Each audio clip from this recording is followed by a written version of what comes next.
Une société ne se détruit pas en un jour, elle se construit ou se fragilise à travers les comportements, les choix et l'éducation de chacun. Alors aujourd'hui, une question revient souvent: à qui la faute? Dans plusieurs sociétés, beaucoup observent le manque de respect, les insultes, l'agressivité et la perte de certaines valeurs. Les réseaux sociaux amplifient parfois les querelles, les buzz et les provocations, et certains jeunes grandissent dans une confusion entre liberté d'expression et manque de responsabilité. À qui la faute? On les respecte, disparaît peu à peu des comportements. À qui la faute? Une nation s'est construite aussi leur éducation et les valeurs. Car le changement d'un pays commence d'abord par le changement de mentalité humaine.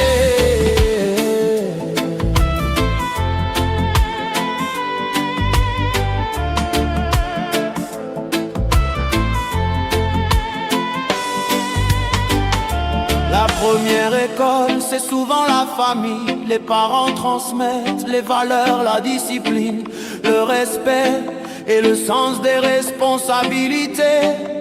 Mais la société aussi influence la pauvreté, le chômage, les frustrations et le manque d'opportunités peuvent pousser certains au désespoir. Alors, chacun doit faire sa part, famille, école, l'État et citoyens. Et critiquer une situation n'est pas forcément mauvais, mais une critique utile cherche des solutions et non seulement le chaos ou l'insulte. Car un pays avance mieux quand le débat reste constructif et respectueux. Le désordre collectif peut finir par affaiblir toute la société.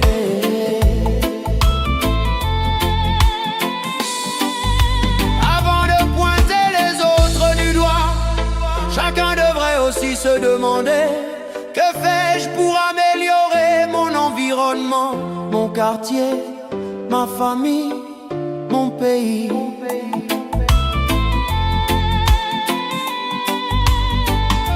Construire une nation forte demande des efforts communs.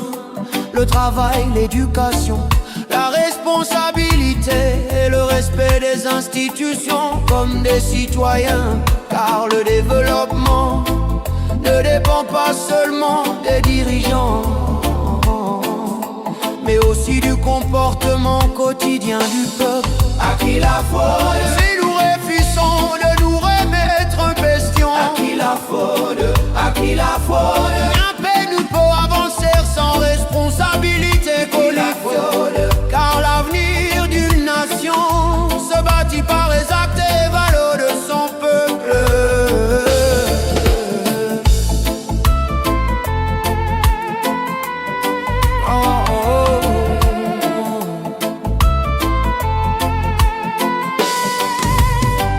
Insulter est facile, construire est difficile, mais chaque génération a le devoir de laisser une société meilleure à ses enfants. Alors, avant de condamner les autres, apprenons aussi à nous corriger nous-mêmes.